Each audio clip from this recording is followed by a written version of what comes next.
감사합니다. 우리 함께 말씀을 받기 전에 기도하도록 하겠습니다.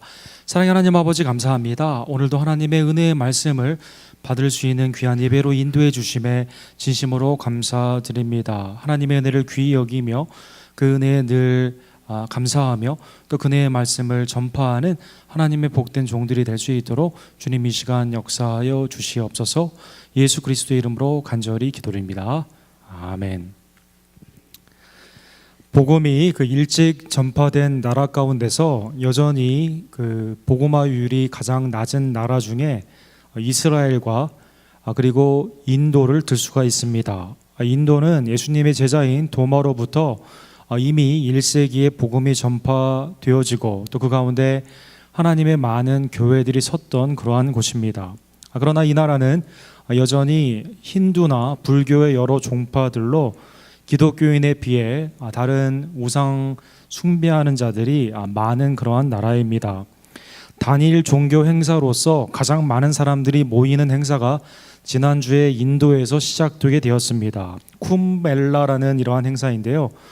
겐지스강, 그들이 믿고 있던 신령한 강이라고 믿고 있는 겐지스강에 몸을 싣는, 그래서 다음 세계에 더 좋은 삶으로, 특별히 소의 삶으로 나아가는 그러한 것을 기원하는 자기의 죄를 씻는 행사가 바로 이 행사의 핵심인 것입니다. 영혼을 사랑하는 마음으로 하나님 안에서 영생을 누리는 복음을 받았지만 그 영생의 복음 대신에 인간의 자기 공로로 또 환생이라는 잘못된 생각으로 구원에 이르려고 하는 우상 종교가 인도에는 아직도 이렇게 큰 영향력을 행사하고 있는 것입니다. 8천만 명이 물에 들어가기 때문에 250명의 닥터들이 항상 상시하고 있고요. 그리고 2톤의 가량 드는 그 약품이 이 겐지스강의 위생을 위해 오래 풀어진다고 합니다. 영혼을 사랑하는 마음이 있지만 그러나 눈앞에 있는 복음 대신에 다른 길을 선택하는 그러한 우상의 모습이 인도의 이러한 행사를 통해 우리는 볼 수 있는 것입니다. 예수님은 이 땅에 오신 그 이유가 성경에는 하나님의 은혜를 전파하는, 즉 구원을 위해 오셨다라고 성경은 말하고 있습니다. 예수님이 누가복음에 이제 세례를 받으시고 또 사탄의 그 시험을 이기시고 갈릴리에서 많은 사역을 시작하셨을 때 많은 사람이 그의 사역 가운데 기쁨을 얻었다라고 말하고 있습니다. 예수님은 그의 고향인 나사렛에 가서 오늘 18절에 보니까 이사야서 61장에 선포된 그 메시아 성령의 기름 부은 자로 말미암아 일어나게 되는 하나님의 은혜를 회당 가운데서 말씀을 펼쳐 읽으심으로 시작하고 계십니다. 주의 성령이 내게 임하였으니 이는 가난한 자에게 복음을 전하게 하시려고 내게 기름을 부으시고 나를 보내사 포로된 자에게 자유를, 눈먼 자에게 다시 보게 함을 전파하며 눌린 자를 자유롭게 하고 주의 은혜를 전파하게 하려 하심이라 하였더라. 이스라엘 백성들 가운데 하나님이 은혜를 주셔서 이제 특별히 은혜의 해 777, 레위기 25장에 보면 7이라는 숫자가 반복이 되고 있는데요. 하나님은 세상을 만드시고 7일째 쉬셨습니다. 또 이스라엘 백성들에게 제 7년째는 안식년이기 때문에 토지를 쉬라라고 명령하십니다. 그리고 안식년이 7번째 되는 49년, 그리고 그 다음해인 50년 해에 오늘 예수님이 말씀하신 은혜의 해를 정하셔서 희년을 선포하시고 나팔을 불며 하나님의 회복의 역사, 또 하나님의 창조의 질서의 역사, 그리고 은혜의 역사를 하나님은 시작하신 것입니다. 레위기 25장 10절에 50년째 되는 희년은 이렇게 선포되고 있습니다. 너희는 50년째 해를 거룩하게 하여 그 땅에 있는 모든 주민을 위하여 자유를 공포하라. 이 해는 너희에게 희년이니 너희는 각각 자기의 소유주로 돌아가며 각각 자기의 가족에게로 돌아갈지라라고 말씀한 것입니다. 이날에는 땅이 질서를 회복하고 인간 관계 가운데 노예에 있었던 사람들이 해방을 입으며 하나님 앞에 자유함 가운데 기쁨으로 예배를 드리는, 하나님 안에서 진정으로 주빌리, 해방이 되는, 기쁨이 넘치는 그러한 해로 하나님은 제정하신 것입니다.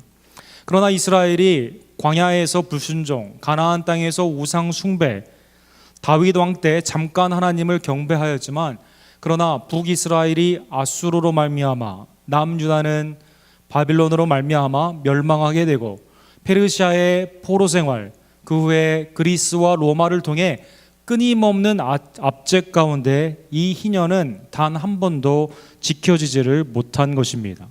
희년에 있어서 하나님이 주시는 해방과 회복과 안식에 일로한 놀라운 역사가 하나님께 순종함으로 지켜졌어야만 되는데 하나님께 불순종함으로 지켜지지 않았기 때문에 이사야 당시에 이스라엘 백성들은 여전히 오시는 메시아를 통해 눈먼 자가 눈을 뜨게 되고 포로가 돌아오게 되고 죽은 자가 다시 살아나게 되며 하나님의 기쁨의 안식이 회복되게 되는 주님의 은혜의 해를 여전히 기다리고 있었던 것입니다. 이제 예수님은 성령의 기름 부은 자로서 진정한 왕, 제사장, 선지자로서 한 번도 지켜지지 못한 이러한 진정한 주빌리, 희년, 기쁨의 해를 이제 지키고자 그의 고향인 나사렛 회당에서 이 말씀을 선포하신 것입니다.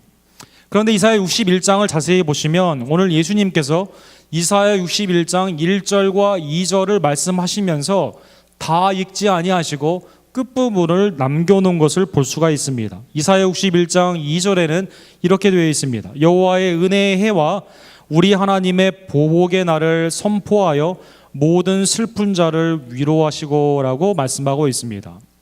이사야에는 두 가지의 해와 날이 선포되어 있습니다. 은혜의 해, 희년인 주빌리가 선포되어 있고 하나님이 보복하시는 신혼의 날이 선포되어 있는 것입니다. 그런데 예수님은 뒷부분은 생략하시고 그가 이 땅에 오신 이유가 하나님의 은혜의 해로 가난한 자에게 복음을, 포로된 자에게 자유를, 눈먼 자에게 새로 보게 됨을, 그리고 하나님이 주시는 진정한 해방의 기쁨을, 눌린 자에게 자유를 주시는 그 복음을 전파하신 것입니다. 구약과 신약의 하나님의 우리를 향한 구원의 역사는 구원으로 표현이 됩니다. 구원은 한마디로 말을 하면 값 없이 주시는 하나님의 호의인 것입니다. 은혜에는 세 가지의 이러한 은혜의 특징이 나와 있는데요. 그것은 주시는 자가 값을 요구하지 않는다라는 것입니다. 값 없이 주시는 것입니다. 또한 받는 자가 어떠한 자격이나 권리를 주장할 수가 없습니다. 왜냐하면 거저받기 때문입니다. 또한 구하는 자에게 하나님은 차별 없이 주시는 것이 이 은혜의 특징인 것입니다. 은혜와 연관 단어로 성경은 자비, 용서, 죄 씻음, 해방, 소망, 평화, 기쁨, 즉 희년에 회복되는 이 모든 것들을 은혜로 하나님이 주신다라고 말씀하신 것입니다. 이사야 61장에는 은혜와 더불어 보복이 있는데요. 주님은 그의 강림하심이 보복이 아니라 은혜만이다라는 것으로 오늘 본문에 강조하시면서 주님의 은혜의 해를 전파하게 하려 성령이 내게 임했다라고 말씀한 것입니다. 그래서 주님의 초림, 주님의 처음 오심은 구원이며 주님의 재림은 이제 심판, 하나님의 공의가 회복되는 그러한 날인 것입니다. 나사렛에 있었던 많은 사람들은 예수님의 이 놀라운 희년의 선포를 보며 굉장히 놀라워했습니다. 여러분, 은혜로운 말을 받았기 때문에 놀랐다. 오늘 본문에 보면 그렇게 나와 있어요. 우리 가끔 성도님들이 이제 나가시면서 하나님의 은혜를 많이 받았습니다. 그 다음에 놀라가지고 저를 죽이려고 한 분은 한 번도 없었습니다. 오늘 본문에 보면 나사렛 사람들은 희한해가지고요, 은혜의 말을 받았는데 놀라가지고 하는 말이 이 요셉의 아들 아니야? 목수의 아들 아니야? 라고 하면서 나중에 보면 예수님을 죽이려고 했다라고 나와 있습니다. 은혜로운 말을 받고도 그 마음 가운데 하나님의 은혜를 감사하지 아니하고 오히려 은혜의 말을 전파한 사람에게 내가 어렸을 때 어떻게 자랐는지 아는데, 목수, 아무도 하기 싫어하는 그것, 인컴도 얼마 안 되는 것, 또 어렸을 때 기저귀 차고 돌아다녔을 때 내가 봤는데 어떻게 네가 은혜를 선포하느냐라고 사람들은 예수님을 폄하했다라는 것입니다. 사람들 뿐입니까?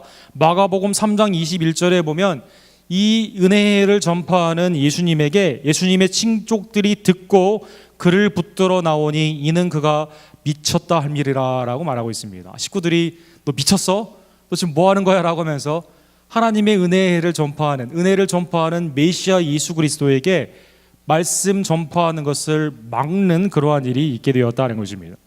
예수님을 하나님의 눈, 하나님의 전파하는 말씀으로 바라보는 것이 아니라 그가 어느 집안 출신인가, 그가 과거에는 어떠한 일을 했는가, 또 그가 어떠한 학력 조건을 가지고 있는가, 얼마나 돈이 많은가, 외모적으로 얼마나 뛰어난가, 또 명예를 많이 가지고 있는가, 세상 기준으로 나사렛 사람들은 예수를 폄하하여 은혜로운 말을 들었음에도 불구하고 예수님을 환영하지 않고 배척한 것입니다.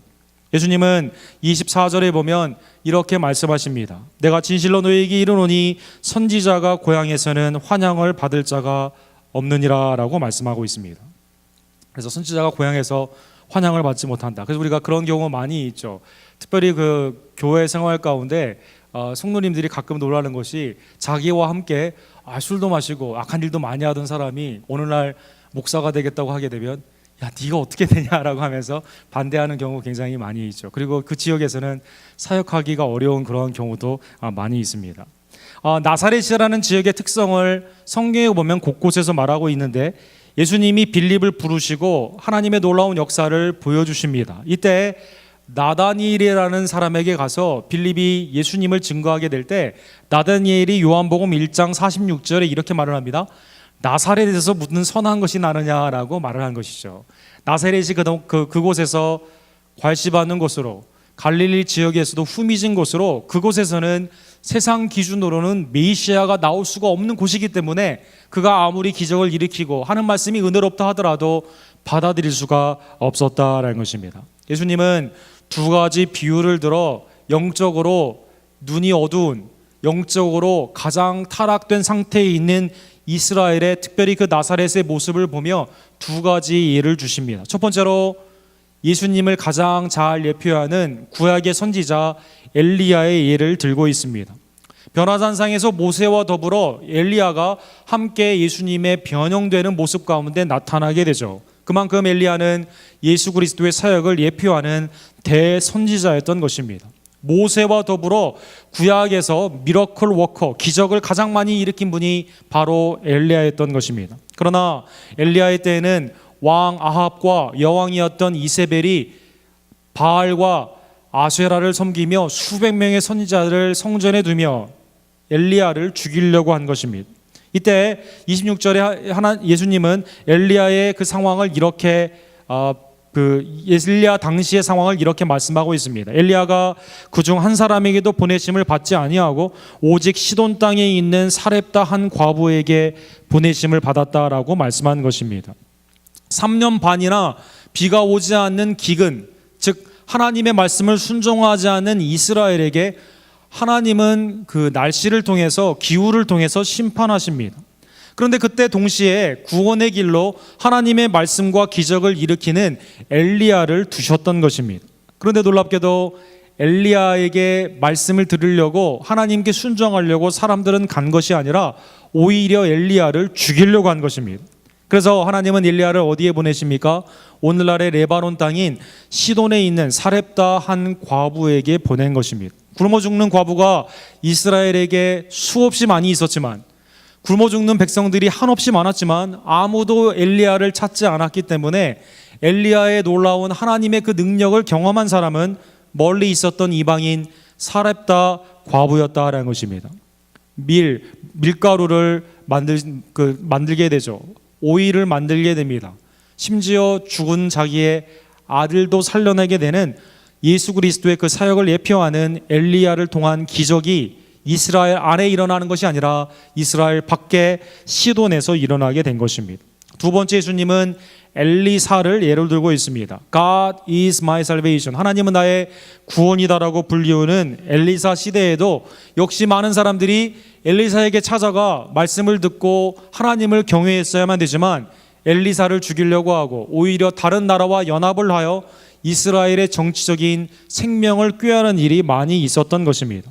엘리야에게 회복과 구원의 안식의 은총을 받은 사람은 누구입니까? 그것은 오늘날의 시리아 땅에 있는 나아만 장군이었다라는 것입니다. 그것도 종으로 데려온 히브리 그 여종이 우리 고향에 가면 하나님의 사람이 있는데 당신 만나면 나병이 낫게 됩니다라는 말을 듣고 그 멀리 약 3,000km 떨어진 그곳에서 내려와서 엘리사에게 낫기를 원하게 되고 요단강에서 7번 씻으라는 그 명령에 그대로 순종하여 그가 나병에서 낫게 된 것입니다. 엘리사 때 이스라엘에 수많은 나병 환자가 있었지만 아무도 그를 찾지 않고 엘리사가 없어서가 아니라 그 앞에 있었음에도 불구하고 그를 죽이려고 했기 때문에 아무도 나음을 입지 못하고 오히려 멀리 있었던 나아만 장군이 와서 낫게 됐다라는 것입니다. 바로 눈앞에 우리와 함께 자라고 또 하나님의 은혜의 말씀을 전파하고 이미 갈릴리 지역에서 하나님만이 하실 수 있는 수많은 기적을 일으키신 예수님이 하나님의 보복이 아닌 은혜를 지금 선포하고 있는데 나사렛에 있는 갈릴리에 있는 많은 사람들이 오히려 예수님을 배척했기 때문에 예수님은 엘리사와 엘리사의 시대를 들어 그들의 영적인 기가를 말씀하신 것입니다. 이 말을 들은 나사렛 사람들이 희한한 반응을 보입니다. 아까 은혜의 해를 선포했을 때는 못 알아들었습니다. 그런데 엘리야와 엘리사의 말을 선포했을 때는 알아들었습니다. 그래서 어떻게 했습니까? 알아들어서 이것을 듣고 다 크게 화가 나서 일어나 동네 밖으로 쫓아내어 그 동네가 건설된 상 낭떠러지로 끌고 가서 밀쳐 떨어지고자 했다라고 말한 것입니다. 얼마나 희한한 일이에요. 하나님의 은혜의 말씀은 알아듣지 못하고요, 예를 들어 너희가 얼마나 타락했는가라고 깨우치기 위한 회개의 말씀은 깨달았는데 회개하지 않고 그 말을 전하는 예수 그리스도를 낭떠러지에 가서 밀려고, 얼마나 사람들이 폭력적입니까? 그 낭떠러지에 가서 밀어 죽이려고 그렇게 한 것입니다. 갈릴리 사람뿐입니까? 유대인들도 마찬가지죠. 빌라도는 법적인 훈련을 받고 로마에 보냄을 받은 유대의 총독이었습니다. 아무리 정황을 살펴봐도, 증거를 살펴봐도 예수님은 죄가 없었던 것입니다. 마태복음 27장에 빌라도는 회중에게 이렇게 묻습니다. 어찌미뇨 무슨 악한 일을 행하였느냐?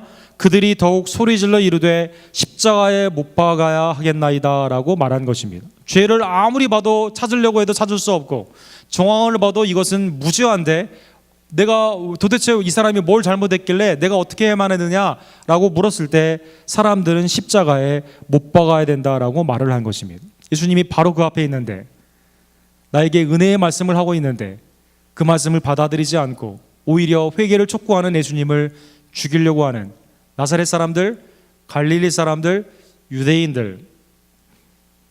예수님이 십자가에 못 박혀 돌아가실 때 2명의 사람이 함께 십자가에 못 박혀 죽게 되었죠. 누가복음 23장에 보면 십자가의 두 강도를 통해 예수님이 눈앞에 있다 하더라도 모든 사람이 회개하거나 예수님께 구원을 구하는 것은 아님을 말하고 있습니다. 우리는 그런 말 많이 듣죠. 예수님이 내 눈앞에 나타나면 내가 믿겠다. 너 예수님 내게 한번 보여줘라. 한번 보여주면 내가 믿겠다라고 말을 합니다. 그러나 성경에 오늘 본문의 말씀을 통해 보게 되면 나사렛 사람들도 갈릴리 사람들도 유대인들도 심지어 죽음을 앞에 두고 있었던 그 행악자들도 예수님을 다 믿었던 건 아니다라는 것입니다. 39절에 보면 한 행악자는 이렇게 말을 합니다. 비방하여 이르되 내가 그리스도가 아니냐? 너와 우리를 구원하라 하되. 당신 그리스도면 당신뿐만 아니라 나도 당연히 구원해야 된다라고 예수님께 구원을 강요한 것입니다.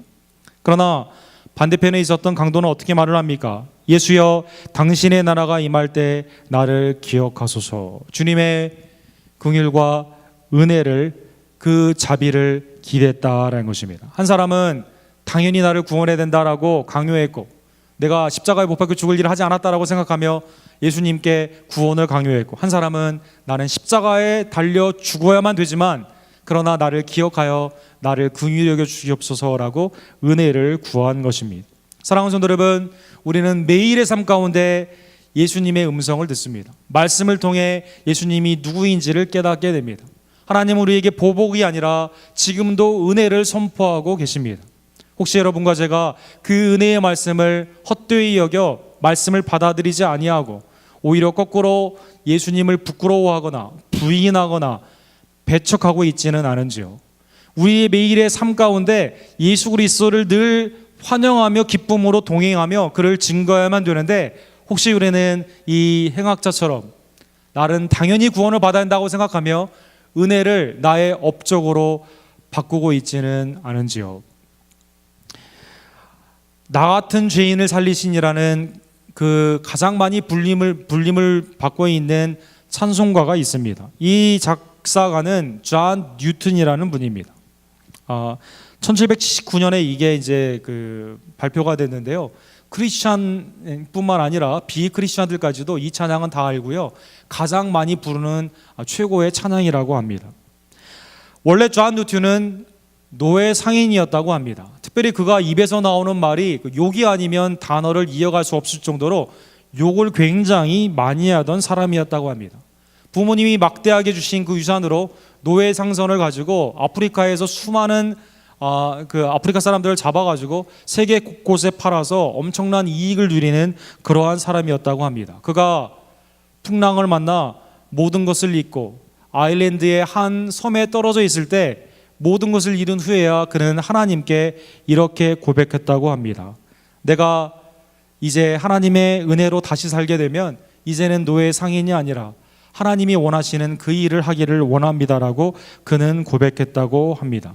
그리고 그는 그곳에서 살게 되는 하나님의 기적을 체험하게 되고, 그리고 자기를 살려주신 하나님의 은혜 가운데 노예들을 묻지 않고 차별 없이 하나님의 은혜를 그대로 전파하기 위해 모두 풀어주는 그 일을 했다고 합니다. 그리고 윌리엄 윌버포스와 더불어 노예 해방 가운데 그의 삶을 드리게 되었다고 합니다. 악한 말을 하는 그 사람이 하나님의 은혜를, 비방자였고 폭력자였던 그가 하나님의 은혜를 경험하고 나서 악한 말이 아닌 하나님의 은혜를 전파하는 하나님의 찬송가의 작곡가가 된 것입니다. 사랑하는 성도 여러분, 나 같은 죄인 살리신 그 노래의 가사를 잘 생각해 보시기를 원합니다. 나 같은 죄인 살리신 주 은혜 놀라와 잃었던 생명 찾았고 광명을 얻었네. 그 전에 살아있지 않았던 것이 아닙니다. 노예를 팔아 수많은 이익을 누리고 부귀영화를 누렸지만 그것은 생명의 삶이 아니었다는 것을 이 존 뉴턴은 깨닫게 된 것입니다. 큰 죄악에서 건지신 주 은혜 고마워, 나 처음 믿은 그 시간 귀하고 귀하다. 이제껏 내가 산 것도 주님의 은혜라. 또 나를 장차 본향에 인도해 주시리. 거기서 우리 영혼이 주님의 은혜로 해처럼 밝게 살면서 주 찬양하리라. 은혜를 곳곳에 이렇게 넣어 찬양을 하고 있습니다. 나 같은 죄인 살리신 주 은혜 놀라와. 노예 상인이었고 악한 말을 많이 하고 수많은 해를 입힌 사람이었지만 하나님이 나를 긍휼하게 주셔서 구원하여 주시고 영접케 하시고 복음 가운데 살게 하시는 하나님의 놀라운 은혜를 그는 찬양 가운데 표현한 것입니다. 바울 사도도 그의 인생의 후반부에 디모데전서 1장 15절에 하나님 앞에 주님의 은혜를 이렇게 고백하고 있습니다. 믿보다 모든 사람이 받을 만한 이 말이여, 그리스도 예수께서 죄인을 구원하시려고 세상에 임하셨다 하였도다. 죄인 중에 내가 괴순이라. 하나님을 위해 수많은 선교 사역을 했고 하나님이 기뻐하시는 많은 양육의 사역을 했지만 여전히 하나님 앞에는 자기가 죄인 중에 괴수임을 다시 한번 깨닫고 그런 자기를 구원하여 주시사 지금까지 이끄신 하나님의 은혜를 바울 사도는 이렇게 찬양한 것입니다. 사랑하는 성도 여러분, 오늘날의 주님의 은혜는 말씀 가운데 우리에게 전해지게 되고 하나님의 은혜 인도함 가운데 우리에게 체험되고 있습니다. 혹시 하나님의 은혜의 말씀이 우리에게 지금도 그리스도의 십자가와 부활의 말씀으로 전파되며 하나님의 경륜의 은혜 가운데 인도함을 받고 있음에도 불구하고 나는 당연히 주님의 은혜를 받아야 됩니다라고 주장하고 있는 우리의 마음은 아닌지 살펴보기를 간절히 원합니다. 고린도 교회는 하나님이 주신 수많은 은사들이 있었습니다. 그러나 그들은 하나님의 은혜를 은혜로 받지 못했습니다. 고린도후서 6장 1절과 2절에 바울 사도는 이렇게 통촉하고 있습니다. 하나님의 은혜를 이제 헛되이 받지 말라라는 것입니다. 나는 모든 것을 가졌다. 나에게는 은사가 있다. 하나님을 위해 내가 이런 일을 하였다. 나는 베드로파다, 아볼로파다, 바울파다, 그리스도파다. 갈라져 있던 이 많은 사람들이 바울 사도가 이렇게 말하고 있어요. 그 은혜를 헛되이 받지 말라라는 것입니다. 이르시되 내가 은혜 베풀 때 너에게 듣고 구원의 날에 너를 도왔다 하셨으니 보라 지금은 은혜 받을 만한 때요 보라 지금은 구원의 날이로다. 예수님이 이사야 61장을 펴고 말씀을 전하는 그때가 은혜의 날이었고, 예수님이 갈릴리에서 수많은 기적을 일으킬 때가 은혜의 날이었고, 십자가에 못 박혀 죽으실 때가 은혜의 날이었고, 부활하신 그 사건이 은혜의 날이었고, 그리고 사도들을 통해 전도자들을 통해 복음이 전파되어 예수 그리스도가 증거되는 그 날이 바로 오늘 그 날이 구원의 날인데, 그 은혜의 날을 헛되이 여기지 말라라는 것입니다. 은혜를 헛되이 받는다는 뜻은 무엇일까요? 은혜를 감사함으로 받지 않았다라는 것입니다. 나를 구원하신 그 하나님의 은혜를 여러분 매일 삶 가운데 감사하는 우리 모두가 되기를 간절히 원합니다. 나 같은 죄인을 살리신 그 하나님의 은혜를 매일매일 감격하며 하나님께 찬양하며 그리스도를 열렬히 환영하며 기쁨으로 영접하는, 그리고 동행하는 우리 언덕교회 모든 성도들이 되기를 간절히 원합니다. 세상은 은혜가 아닌 차별입니다. 세상은 따지고 그 값에 알맞게 쳐주는 것이 세상입니다. 그러나 하나님은 그렇지 않습니다. 감당할 수 없는 하나님의 호의를 우리에게 거저 주시는 것입니다. 나를 위해 독생자를 내어주시고 십자가에서 나의 죄를 도말하여 주시고 나의 의를 위해 부활케 하셨다라는 것입니다. 지금 평창에서 동계 장애우 체전이 열리고 있다고 합니다. 여기에 그 30세가 오래된 임화정 선수라는 분이 계십니다. 이분은 지적 장애로 태어났기 때문에요, 아버지가 잘 돌봤어야 되고 부모님이 사랑을 줬어야 되는데 오히려 거꾸로 아버지는 술을 많이 마시고 이 아이를 많이 구타했다고 합니다. 그리고 부부관계에 문제가 있어 어머니는 집을 나갔다고 합니다. 남동생은 다른 곳에 입양이 되어 생이별을 하게 되었고요. 그리고 그는 아무도 받아준 자가 없었기 때문에 거지로 노숙 생활을 했다고 합니다. 그러던 그에게 어떤 사람이 회원학교를 한번 찾아가 보라라고 했다고 합니다. 부산에 세워진 이 특수학교에, 기독교 학교에 그가 찾아가게 되었을 때 놀랍게도 그 학교에서 한 선생님이 그를 맞아주고 학교에 이제 훈련을 시켜주었다고 합니다. 이호정 선생님이라는 선생님을 만나게 된 것이 이 임화정 선수의 인생의 턴어라운드가 된 것입니다.